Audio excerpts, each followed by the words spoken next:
My girlfriend said, "Your accent is embarrassing. Please don't speak when we're with my coworkers." I responded, "Got it." Then I began using my native language exclusively at her work functions. Her panic when her boss asked me to translate for their international client was evident. Original post. I'm a 32-year-old man who moved from Poland 12 years ago. I earned my engineering degree and secured a solid position at an aerospace company. My English is fluent, and I handle technical presentations and client meetings. But yes, I have an accent. It never bothered me until I met Jessica. She's 29 and works in marketing at a prestigious consulting firm. We've been together for 2 years and have lived together for 6 months. Everything seemed fine until her company's holiday party 3 months ago. As we were getting ready, she said, "Hey, quick thing." At the party, maybe try not to talk too much. Some of my coworkers are really particular about communication, and your accent can be distracting. I paused while tying my tie. Distracting? She rolled her eyes. You know what I mean. It's just hard to understand sometimes. And these are important people. Wojtek. Image matters in my field. My name isn't that hard to pronounce. See, that's exactly what I mean. It's Wojtek, but Americans pronounce it wrong. Just let me handle the talking tonight. Okay. At the party, I smiled and nodded, speaking maybe 10 words all night. I watched her introduce me as Walter to everyone. Not Wojtek, but Walter. The ride home was silent until she said, "See, that wasn't so bad. You did great." Like I was a trained dog that hadn't peed on the carpet. That's when I realized she wanted me quiet. Fine, but I'd do it my way. Update 1. I started my plan the following week. Jessica's company had regular client dinners and networking events, and she always wanted me there. Apparently, having a boyfriend who was an engineer looked good as long as I kept quiet. The first event after the holiday party was a client dinner at a fancy steakhouse. Her boss, Robert, was there along with some other executives and clients. Jessica introduced me as Walter. "He's in aerospace," she added. Robert extended his hand. "Good to meet you, Walter. What kind of projects do you work on?" Jessica began to answer for me, but I interrupted. "Nemo." Dead silence. Jessica's face went pale. Robert looked confused. "I'm sorry," he said. Jessica laughed nervously. "He's joking." Walter, stop being silly. I maintained eye contact with Robert and shrugged. "Nazumian." Jessica kicked me under the table.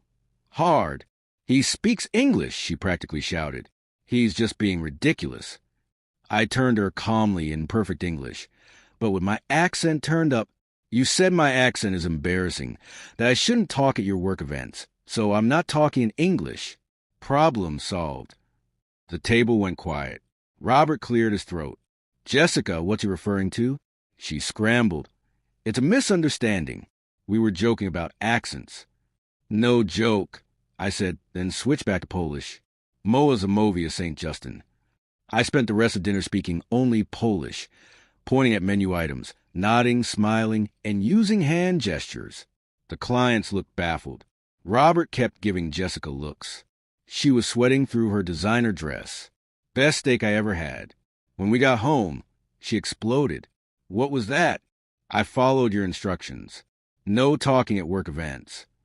"You know that's not what I meant." "Oh, so you want to talk now? In English like a normal person? My English with an accent or someone else's English?"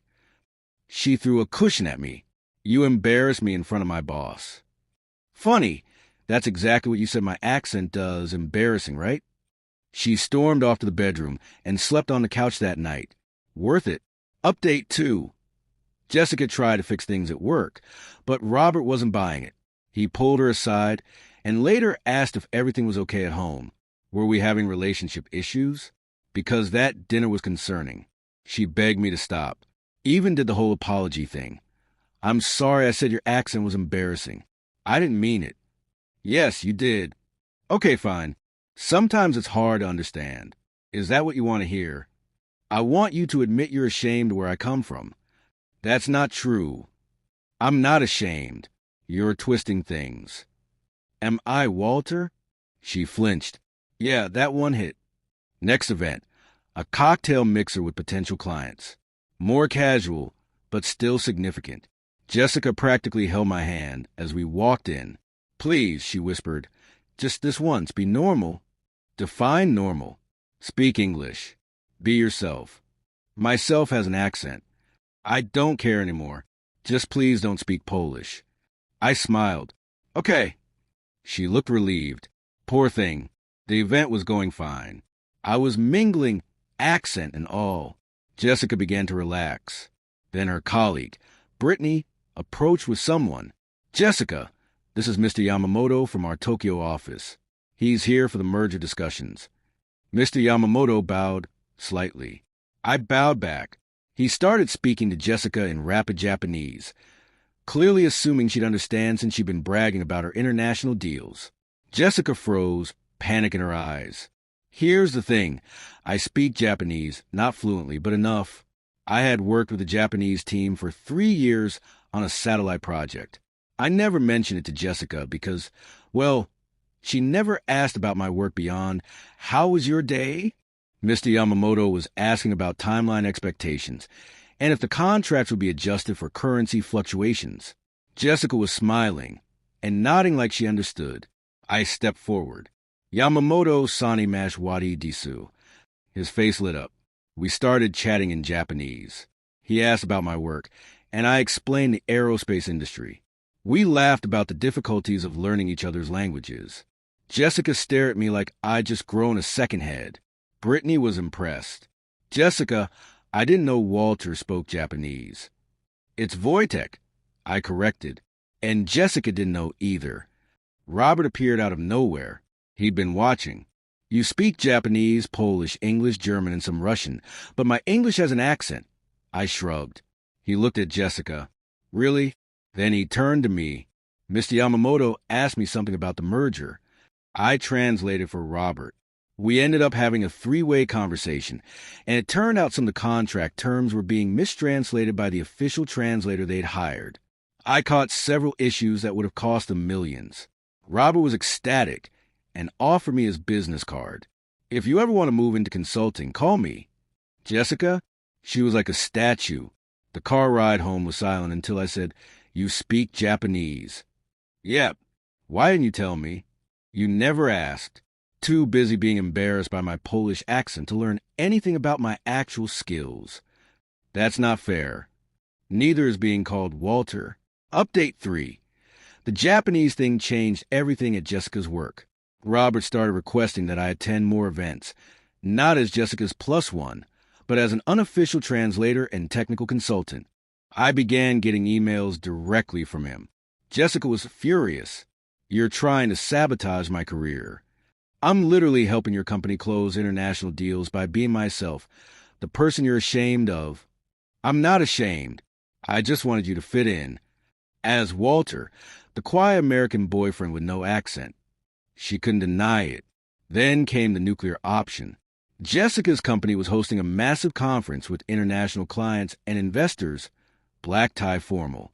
She had considered uninviting me, but Robert specifically requested my presence. I need someone who can work the room with our international guests, he told her, copying me on the email. On the night of the conference, Jessica was stressed, begging me to be professional. I wore my best suit, the one I bought with my bonus for landing the Singapore contract, the one she didn't know about because she never asked about my achievements. The event began and I chatted with a German executive in German, a Russian investor in Russian. The Polish consul general showed up, and it turned out we attended the same university in Warsaw. We laughed and shared stories, all in Polish. Jessica kept trying to insert herself, but was locked out of her own networking event since she only spoke English. Then Robert made an announcement. They were launching a new international division and needed someone to head it, someone with language skills, technical knowledge, and cultural awareness. I'd like to thank Kowalski for his invaluable assistance these past weeks. You've shown us what we've been missing.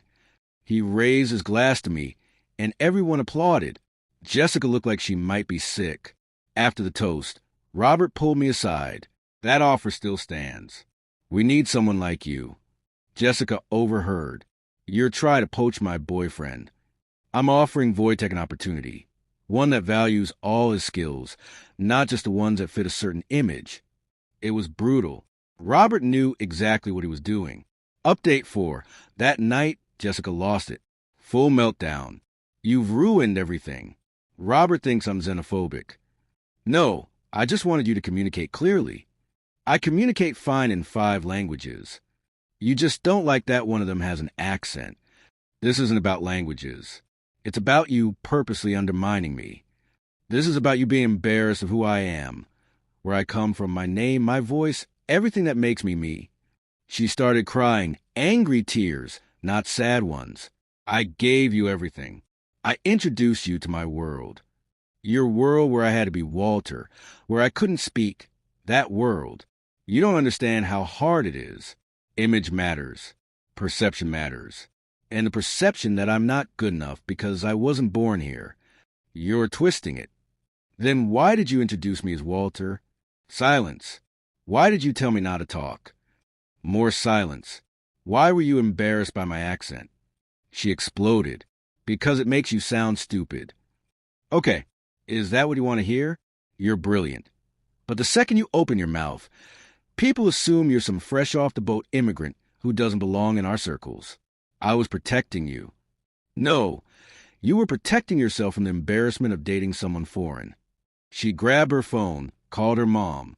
I need to come home. Wojtek and I are done. Her mom's voice came through the speaker. Who's Wojtek? I thought you were dating Walter. I actually laughed. She had been lying to her own family about my name. Update 5. Jessica moved out that weekend, but the entitlement didn't stop. No, it escalated. First, she tried to spin the situation at work, telling everyone I'd deceived her about speaking other languages and that I'd manipulated her into looking bad in front of Robert. Brittany called me. Just so you know, nobody's by her victim act. We all heard her call you Walter for months. Then came the financial demands. I received a text from Jessica. You owe me for half the rent since you made me leave. You chose to leave. You made it hostile by speaking Polish, by humiliating me, by being myself. She threatened to take me to small claims court. I sent her a recording I had made of her saying my accent sounded stupid and that she was embarrassed of me. The legal threats stopped quickly. But the peak entitlement came when Robert officially offered me the position of Director of International Relations, almost double my current salary. Jessica burst into my office. Yeah, my office. Somehow, she got past security. You can't take that job. Why not? It's at my company. You're not even qualified. I speak 5 languages and have a master's in engineering, but you don't have marketing experience. Robert seems to think my skills outweigh that. This is revenge. This is consequences. She started crying again. You destroyed my career. Everyone thinks I'm racist. I never called you racist. I just spoke Polish at a dinner, Japanese at a mixer, and German. Stop. You did this on purpose. I did exactly what you asked. I didn't speak English at your events. Not my fault you never bothered to learn I could speak anything else. Security arrived, and as they escorted her out, she screamed, Your accent is embarrassing. I was doing you a favor. The entire floor heard. Robert sent out an email about maintaining professional standards and celebrating diversity in the workplace. Jessica got called into HR. Update 6. Jessica got fired, not for the scene in my office, though that didn't help. It turned out that when Robert started digging into her work, he found she'd been taking credit for other people's international deals. Co-workers who were immigrants specifically. She'd been repackaging their work and presenting it as her own while acting like they were beneath her. The Hungarian guy from accounting, the Chinese woman from legal, the Indian team lead from development. All had stories about Jessica editing their reports to improve communication, then presenting the work as her own. She texted me from her mom's phone. This is your fault. You started a witch hunt. You started it when you were ashamed of my accent. I hope you're happy. You cost me everything. No, your prejudice cost you everything. I just stopped hiding it for you. Her mom then texted, You should be ashamed. Jessica was trying to help you fit in by calling you Walter. It's easier for Americans to pronounce. My name is 3 syllables, Wojtek. If Americans can say Schwarzenegger, they can say Wojtek. No response. Last week was my first international conference as director.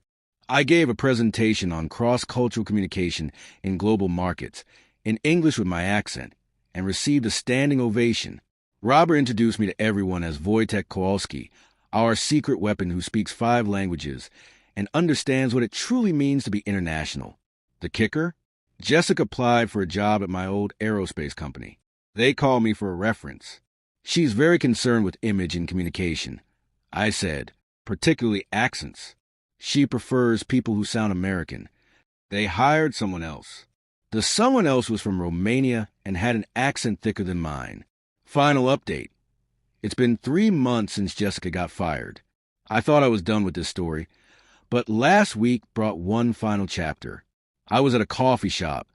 The one I always went before Jessica made me switch to the better one where colleagues went, reading a Polish newspaper that my cousin sent me. Someone sat down across from me. I looked up. It was Jessica. She looked rough. Her designer clothes were replaced with regular stuff, and her perfect makeup was gone. She just looked tired.